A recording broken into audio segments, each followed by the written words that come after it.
So the first step to cracking an egg perfectly is grab in the middle with both thumbs like this. Then you hit it slightly right here, but hard enough that it will break, and not up here.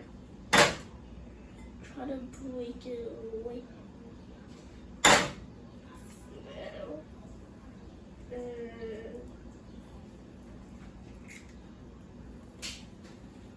There.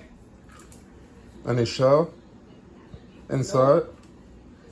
Nope. Time for the inspector.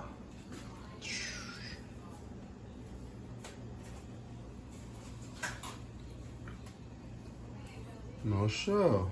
Perfect. Good job, man.